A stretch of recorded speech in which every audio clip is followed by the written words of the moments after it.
Well, thank you, Summer. And like Summer said, my name is Kent Halkett, and I'd like to thank my host today, our host today, the Hawaii State Bar Association, and in particular, the Well-Being Committee and the chair of that committee, Summer. Thank you for inviting me to talk to you today about mental health in the legal profession. And I thank all of you who are attending for your time and attention. As she mentioned, there'll be a Q&A session at the end, but feel free to ask questions in the middle if so moved. Also, if you like more privacy, please reach out to me by email or by cell phone, which is on your screen right now. That's my personal cell phone and my personal email. Sometimes these topics are better addressed one-on-one or with more time at a later time. So feel free. I get people calling or emailing after this presentation, so you won't be the first or hopefully the last. I am a professional attorney and an amateur author. I wrote an article, as Summer mentioned, Mental Health in the Legal Profession, a Crisis, a Case Study, and a Call to Action, which was published in the Tennessee Bar Journal. It was the cover article for the January-February 2001 issue.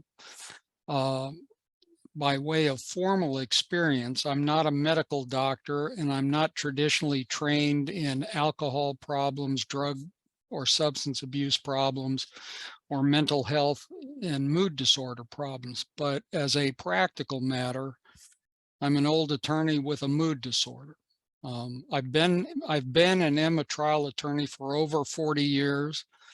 I've appeared in state, federal, and bankruptcy courts at the trial and appellate level, and I've done and served as an arbitrator and a mediator. I'm licensed to practice in California and Tennessee, and I was in big law for over 13 years in the 1980s and 1990s, including 10 years as a partner in a 1,600 person plus law firm. I was diagnosed with depression in 1995 and major depression in 2015, and I still have depression. I survived a very serious suicide attempt in July of 2015.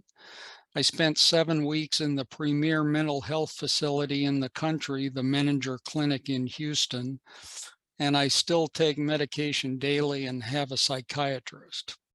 And my goal for this presentation today is to put some meat on the bone of my article, which in my perspective is a story of hope.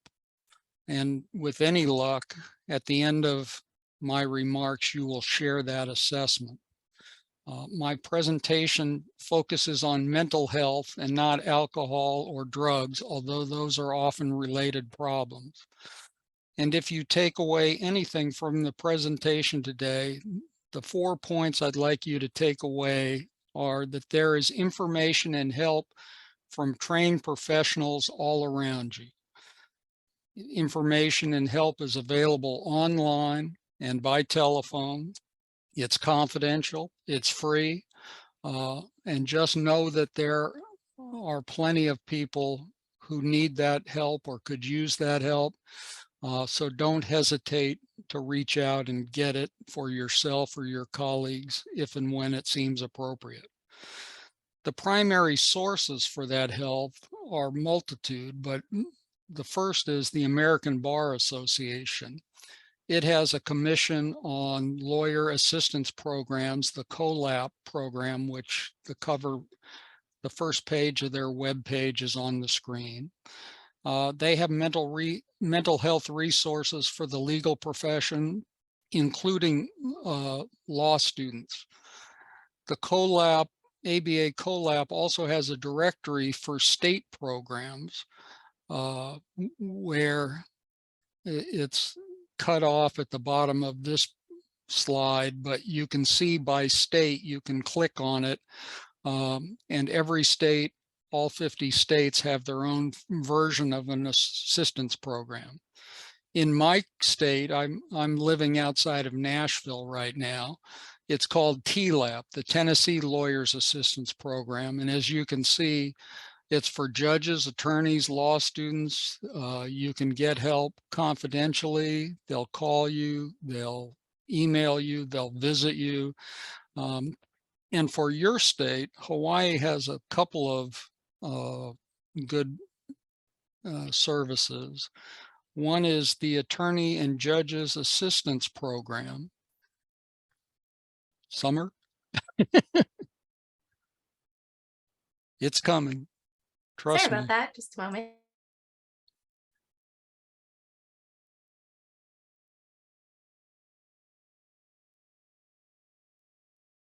More FaceTime for me. Here is the first page of the Attorney and Judges Assistance Program for Hawaii. And new to Hawaii is the State Bar Association's Well-Being Committee, of which Summer is the chair. And as you can see, it has a number of materials there that are very helpful, including links in the first paragraph to Hawaii completed a task force report, which is in excess of 140 pages, which is linked there. And they also followed up and expanded upon a national task force report from 2017, which is linked there. And as Summer scrolls down, you can see that there are video resources, there are links to articles and all sorts of helpful information. So keep that in the back pocket if and when you ever need it or a colleague needs it. Attorneys have studied and investigated mental health and mood orders extensively over time, and there are studies, papers, articles, and data readily available online. But there are two studies that I like to focus on. One is the ABA study in 2016 called The Prevalence of Substance Use and Other Mental Health Concerns Among American Lawyers, primarily by Patrick Grill, that was published in January and February of 2016 in the Journal of Addiction Medicine. The other study that I like is the American Law Magazine ALM survey from 2018 on mental health and substance abuse in Big Law's pervasive problems. And they surveyed lawyers in the top 200 largest firms in the country. And that was also by Patrick Grill, the same guy who did the ABA study. And it was published in September of 2018, and it's available online. And as an old trial lawyer, I confess that I love visuals. So the next couple of minutes, I want to show you some materials from those studies in graphic form. The first is anxiety. In 2016, the respondents to the ABA study, 19% reported having some level of anxiety. By 2018, that number had jumped to 64% for attorneys in big law firms. Then when it comes to depression, in 2016, the ABA study found 28%, and pretty similar in 2018, the ALM survey found 31%. But the ALM survey went farther and asked the respondents, do you think that the profession has had a negative effect on your mental health over time? And 74% said yes. So that's basically 3 out of 4 lawyers in big firms concluded that there was a negative effect on their mental health from their profession. Then when they asked the same group of lawyers, in your professional career, have you ever contemplated suicide? And, and in response to that question, 17.9% responded yes. And for you non-math majors, that means more than 1 out of every 6 attorneys responded that they had contemplated suicide at some point in their career. So when you think about mental health, it impacts all attorneys, whether it's you, your law school classmates, and or your work colleagues. Somebody you know, more than likely will have a problem or an issue at some point in their career. The most valuable asset in the profession, in my view, is the most valuable asset is the individual attorney. And so I'd like to focus on how some of these statistics play out for the individual attorney. And to do so, I use a hypothetical group of 12 volunteers, which are in the gray on this image. And if you remember, 74% said that they had a negative effect, that the profession had a negative effect on their mental well-being. So that would be 9 out of the 12 people. That then leaves 3 out of the 12 who responded that they had no negative effect. But then you'll remember that 17.9 people surveyed said that they had suicidal ideation, which would work out to 2 people with suicidal ideation. So if you put that collection back together with all 12, you have the 3 that are non-affected. You have several who are negatively affected depression-wise or whatnot, or mentally challenged or affected. And 2 out of those 12 have reported considering suicide. So how does this look if you take a hypothetical firm with 600 attorneys? If you were to do that, that means that almost 450 of those 600 attorneys believe that the profession has had a negative effect on their mental health.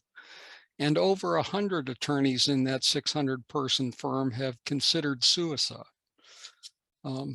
Just let those numbers sink in for a minute. Now for the why questions. Why am I publicizing this? Why me and why now? Why publicize mental health situation in the law? Particularly since law students, attorneys, and judges know that the legal profession and business is inherently stressful. The reason to publicize it is I hope that most, if not all of you, are as shocked by the numbers we just went through as I was when I first heard it, which by any definition is a situation in crisis. Why me?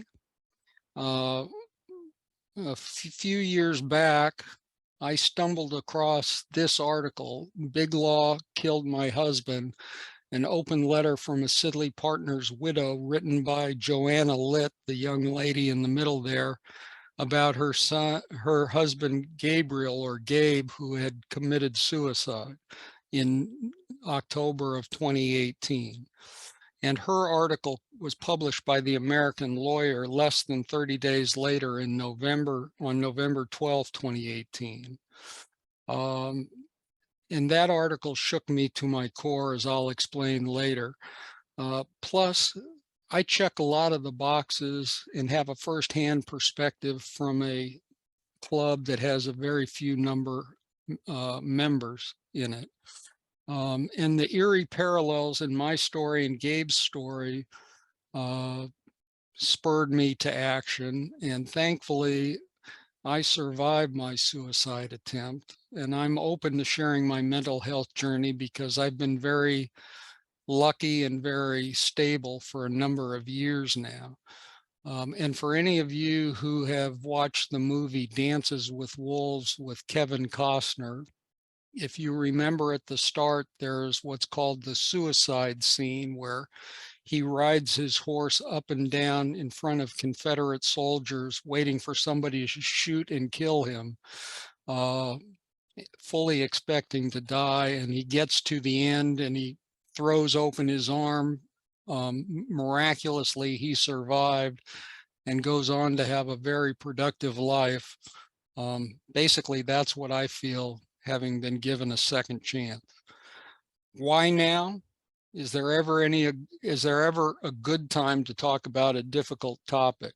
Probably not, but in my 40 years, the stress levels have increased dramatically as the legal profession has mutated into a business. It's what I call, for short, the bottom line pressures and stress in the profession. And at the time I wrote this article, we were in the middle of COVID, and the stress levels were uniquely elevated during that time. There is additional information about mental health generally and the law specifically. A lot of it's available online. I urge you to take a look at it at your convenience if you're interested or curious, and I'm not going to bombard you with a lot of information in this presentation, although I have cited some additional sources in my articles. Rather, I'd like to give you my personal mental health journey as a way of making it real and to put it in context. So if you will please bear with me for a few moments. This presentation is not meant to focus or linger on me or my legal career or my diagnosis. And the presentation is not an indictment of big law or any firm or any individual. But hopefully, and instead, something in my story may touch you the way Gabe's story touched me. And my story is an in-person, first-hand account that you're not likely to get from most studies or papers or articles or data. Plus, at a minimum, it may provide an early warning sign or signs for any of you facing similar situations now or in the future. I was born in San Diego, California in 1956. I primarily grew up in the Los Angeles County area. I went to UC Berkeley in the 1970s, right in the middle of the Vietnam War in People's Park. I went to Vanderbilt Law School in the late 70s and early 80s when Ronald Reagan was president. I practiced as a litigator and trial lawyer in Los Angeles for a handful of firms, but most notably Sidley and Austin in the 1987 through 2000, and Music, Peeler and Garrett from 2004 to 2014. I did some high-profile cases for some high-profile people, and I won't bore you with that, but a friend of mine told me that I used to run with the big dogs back in the day. So I actually work with Vanderbilt law students, and one of them, who recently started his career at a big law firm about 18 months ago, told me that he was told, well, if you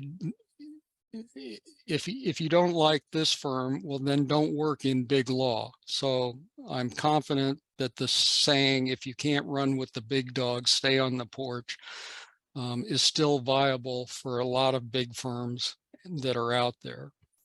I authored a number of articles in various legal publications, including the ABA Journal, the Vanderbilt Law Magazine, California Lawyer, Association of Business Trial Lawyers, and the LA Lawyer Magazine actually put me on their cover back in December of 2012. Yes, I was a lot younger then.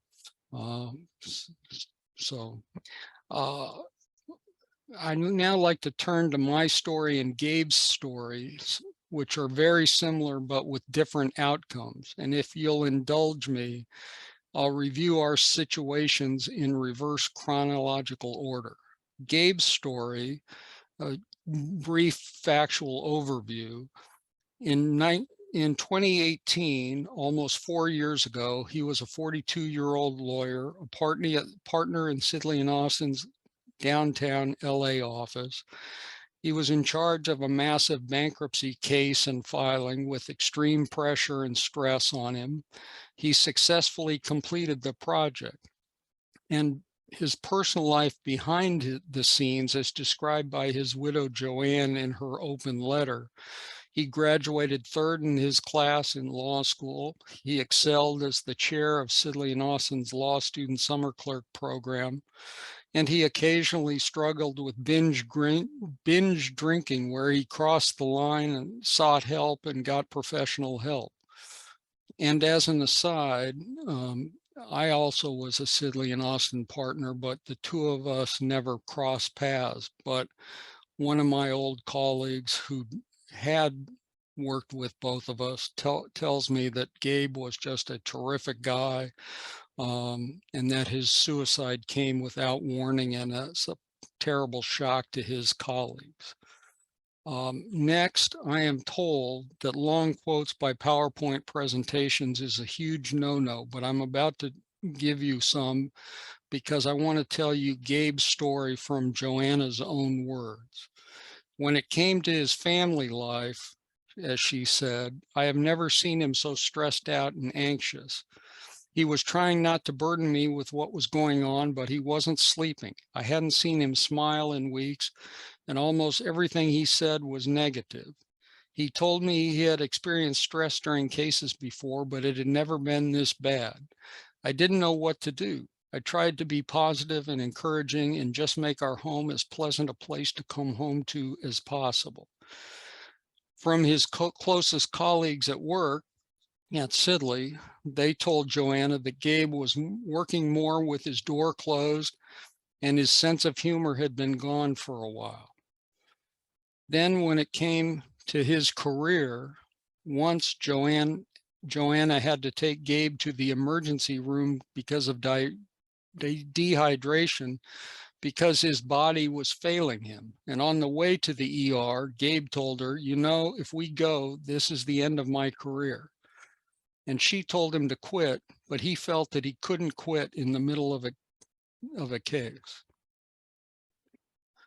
Gabe's big law career was suddenly and tragically cut short because after his bankruptcy filing, when Joanna had hoped that they would find a path back to being happy, Gabe went into the office on a Sunday morning alone a few days after completing his project, and he never went home. Instead, he shot himself in his car in the firm parking lot spaces underneath the building. The final quotes from Joanna that I want to share with you, there's a series of 3 of them, and look out for the warning signs. Joanna was left adrift in the wake of Gabe's sudden passing, and she wrote, "Suicide has now become my new world, and I am desperately searching for answers, because those who knew him best, his family, friends, and colleagues, this came without warning. Though it is only the beginning stages of trying to figure out why this happened, I came across the concept maladaptive perfectionism that combines unrealistic standards of achievement with hypercriticism of failing to meet them. Gabe displayed most, if not all, of those characteristics. Simply put, he would rather die than live with the consequences of people thinking he was a failure. We spoke a handful of times about how he should just try to care less about work, but knowing the kind of person my husband was, that was never going to happen. Moreover, she explained that striving to be perfect at work, to be the perfect husband, son, uncle, brother, and friend, and then living with the deep, unbearable shame that he wasn't performing to the impossibly high standards he set for himself. He said a few times how he couldn't turn off his head, but again, I didn't understand the severity of that statement. Maladaptive perfectionists lack self-compassion. Finally, and most sadly, Joanna shared Gabe lived his life with integrity and treated those around him with sincerity, kindness, and a genuine sense of presence. Unfortunately, I know my husband died not knowing the impact he had on so many people. I believe he died feeling overworked, inferior, and undervalued. I know he died with a lot of shame. These quotes have all come from Joanna's open letter, which we saw earlier, which was published by the American Lawyer on November 18, 2018. And I strongly encourage everyone to read it in its entirety. And one caveat before we get to my story, which is I am told by medical professionals that maladaptive perfectionism is not a recognized medical diagnosis. However, in my 4 decades in the law, I personally relate very deeply with the characteristics she describes, and I've observed them in many of my professional colleagues. Now I'd like to turn to my story, and you may notice the parallels very quickly. In my professional life in 1995, 27 years ago, I was a 39-year-old attorney. I was a partner in Sidley and Austin's Los Angeles downtown office. I was brought into the case from hell in charge of fixing discovery problems to avoid terminating sanctions for our client. I was under extreme pressure and stress. And like Gabe, I successfully completed my project. And in my case, the discovery mess was resolved and the sanctions were not imposed and were taken off the table. But my family life behind the scenes, I was working 5 a.m. to 5 p.m., 7 days a week for 6 weeks in a row. My wife was pregnant with our first child, and she was in her final trimester, confined to bed rest. I wasn't sleeping because I couldn't turn off my head. I was drinking at night to try to get some sleep out on the couch. I was obsessing that something was wrong and that it was my fault, and somehow a 150-year-old law firm would collapse because of something I did. I was in a mental fog, spinning my wheels and struggling for hours and making some bad decisions. But luckily, about 10 days after the deadline, I asked the managing partner if I could be released from the case, and he allowed me to do so. But by doing so, I knew that disclosing my mental problem was the end of my career at Sidley. I tried to resume my career following the case from hell, and that was an unmitigated disaster. I was still not sleeping. I was still obsessing and catastrophizing on my work. I was still in a mental fog, spinning my wheels and having some lousy output. I was still grinding and trying to push through power of pure willpower. But in my bones, I knew something was terribly wrong with me, but I had absolutely no clear what that was. So like a lot of us in the legal profession, I took a week off for rest and relaxation in a mountain cabin, thinking that that would do it. But as soon as my R&R was over, my wife made an appointment for me to see a psychiatrist. And within 10 minutes, he diagnosed me as suffering from clinical depression. And promptly, we asked the managing partner to come out to our home at night, which he did midweek. And the result was that I was immediately taken off of work for 6 weeks. And my cover story was that I was at home helping with a colicky baby. I spent a lot of time in dark rooms, avoided friends, and I lost over 20 pounds. At the end of the 6 weeks, I returned immediately back to grinding because, as silly as it seems now, I was trying to catch up with lost billable hours so that I would make my annual goal and nobody would focus on why I was gone for 6 weeks. The firm curtailed some of my administrative tasks. My compensation stagnated, but perversely proudly, I still produced quality work and results, and my partners and colleagues were unaware of my mental condition and challenges. Nonetheless, to the firm's hierarchy who knew my condition, I was effectively dead wood. After about 4 years in limbo, I left Sidley in Austin and went to practice litigation at a smaller firm in Los Angeles and continued doing quality work and publishing articles. I was at a firm, Miller and Hogan, for a little over 3 years and then returned back downtown to Music Peeler and Garrett for a little over 10 years. And during a period of about 15 years, my mental health problem was in total hiatus. I published a number of articles on a lot of topics in a bunch of legal periodicals. I handled groundbreaking cyberbullying cases. I was on the cover of the LA Lawyer magazine. But suddenly in 2013 and 2014, my depression returned with a vengeance. We can leave those details for another day or another presentation. But I swallowed enough Ambien tablets to kill a horse on a Sunday night. The next morning, I got into a car accident. I went to the ER, but because I was still trying to hide my situation, they tested for alcohol and normal drugs, but didn't realize what my real situation was. And within 2 days, I was in Houston at the Menninger Clinic in a program for professionals in crisis that had lawyers, doctors, ER doctors, businessmen, politicians, sports figures.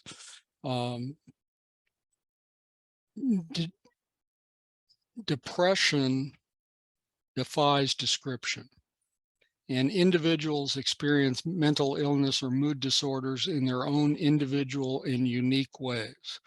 But I'd like to share with you what depression looked like for me. In my experience, depression was negative thoughts in a continual loop. Again, I was unable to turn off my mind. I had catastrophic thoughts. I lost sleep. I lost weight. Second go around, I lost about 25 pounds. I was drinking too much as a way to try to shut my mind down and allow some form of sleep, which was basically self-medicating. I avoided colleagues by turning down lunch invitations with the excuse I'm working through lunch. And I lost my sense of humor. Depression also for me included being physically frozen at work. And by that, I mean staring at the phone on my desk and literally not being able to lift my arm to grab the phone, even though I know I had calls I had to make. Similarly, at home, one time I was completely dressed in my suit and tie and wingtips and ready to head to work. And I was physically frozen and stood like a statue for close to an hour before my wife found me because she was surprised I hadn't left already. I had suicidal ideation where I was thinking that it was a good idea and plotting on various ways to do it. And ultimately, I had the complete blackness of total despair and no hope.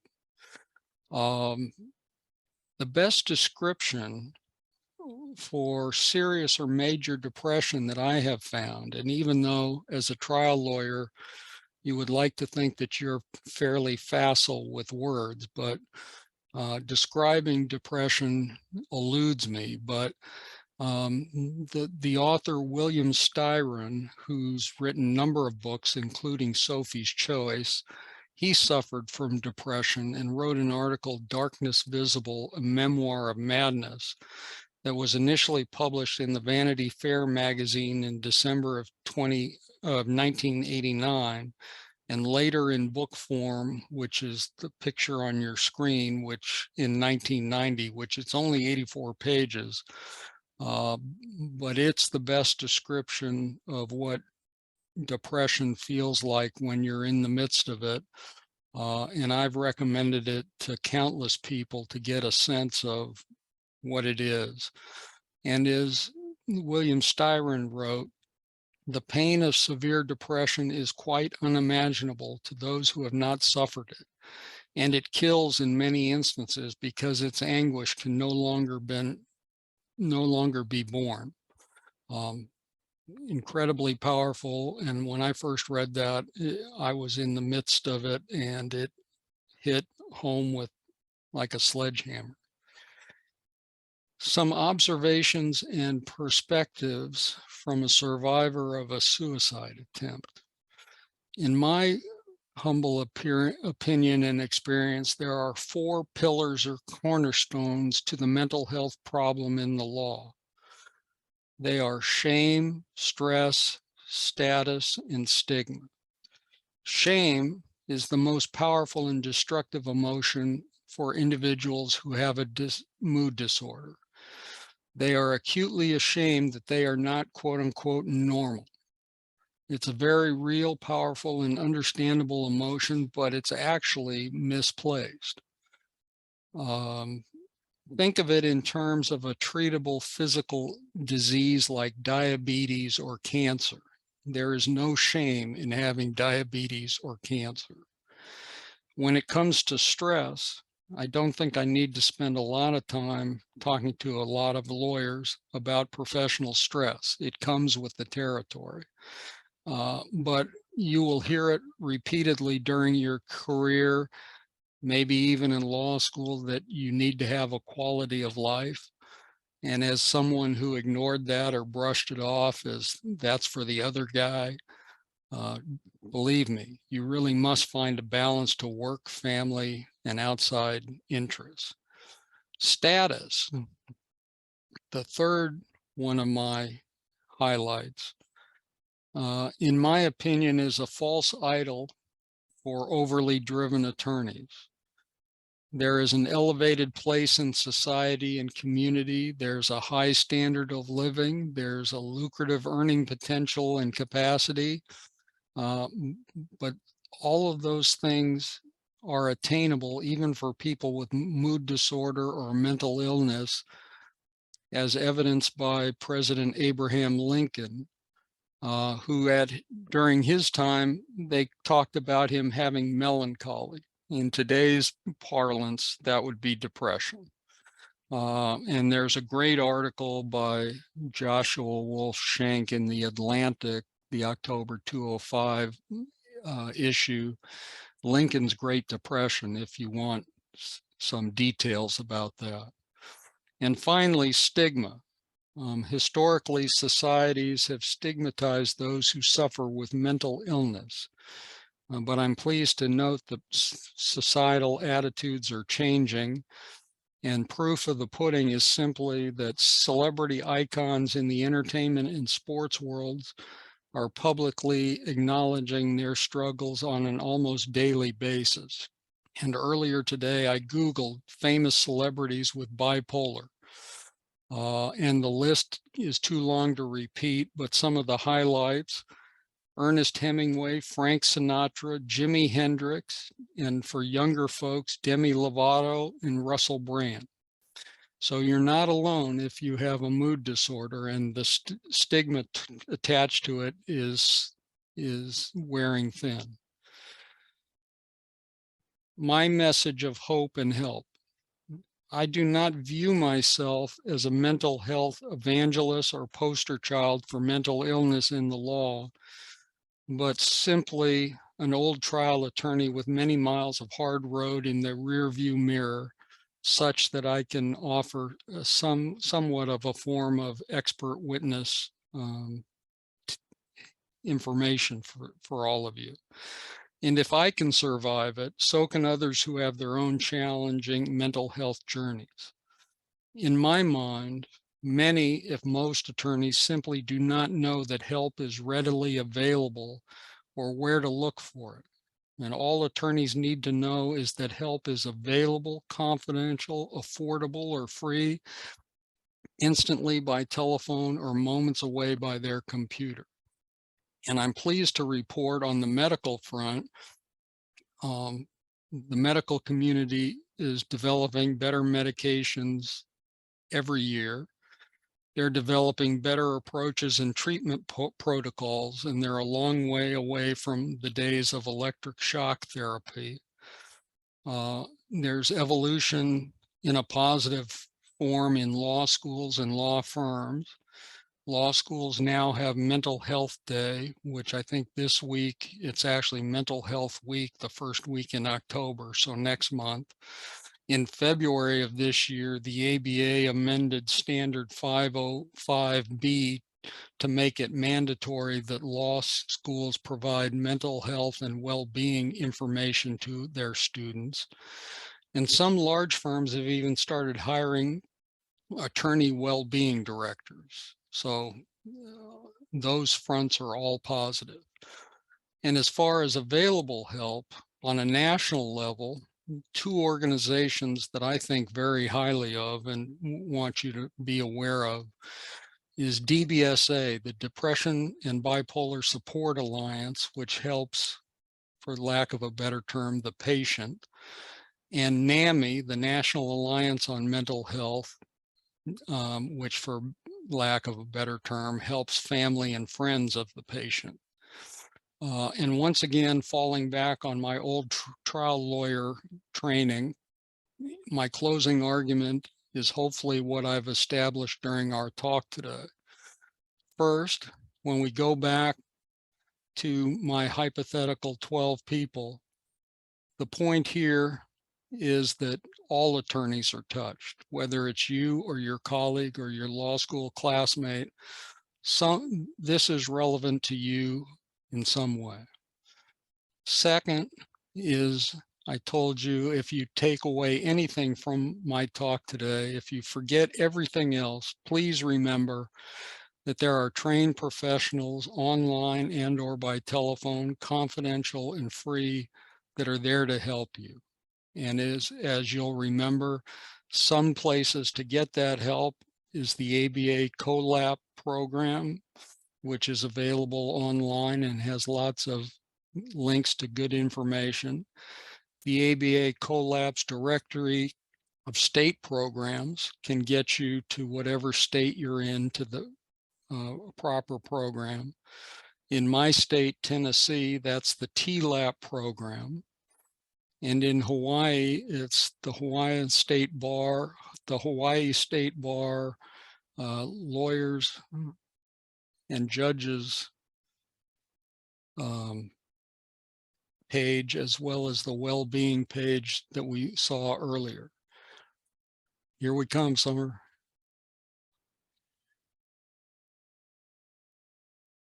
There's the Attorneys and Judges Assistance Program for the State Bar. It's got a 24-hour service 800 number. And then the Well-Being Committee has its own page that has, as we saw before, links to various resources, videos, and I understand that additional materials are being added continuously. So please take advantage of that if and when you need. Finally, and maybe the most important point, is the mental and emotional toll mood disorders have on the families and friends of those who are suffering. I can't emphasize enough the toll that it takes on not just the patient, but those around them. And a quick postscript for those of you who are asking or thinking. The case from hell that I worked on, it actually settled while I was out for 6 weeks at terms that were very favorable for the client. So I didn't single-handedly ruin a 150-year-old firm with 1,600 lawyers. When I came out, I found calmer waters in the legal profession, which is basically the only thing I really know. So I worked volunteer work for the Public Council in Los Angeles, helping litigants in federal court for free.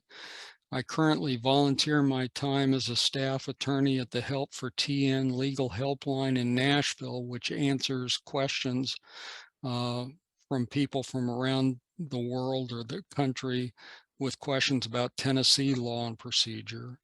I volunteer at Vanderbilt Law School judging competitions, and I'm an attorney advisor for their medical legal partnership students. I volunteer for the American Bar Association in various competitions, and I'm now a member of the COLAP Law School Committee that was somewhat instrumental in getting the standard 505B amended in February of this year. And I can honestly say that I enjoy the law now more than I ever have. Um, I'm ready to take, and I welcome questions now from the group or immediately following the group. I'll stick around as long as people want. Or as I mentioned before, please feel free to write down my telephone number and or my personal email and reach out to me if you want. And if Summer can go back one slide. This is something that I put up at the front and here at the end, which was in a children's book that I got for my daughter. But I think it sums up nicely the point that I want to make, which is asking for help isn't giving up, it's refusing to give up.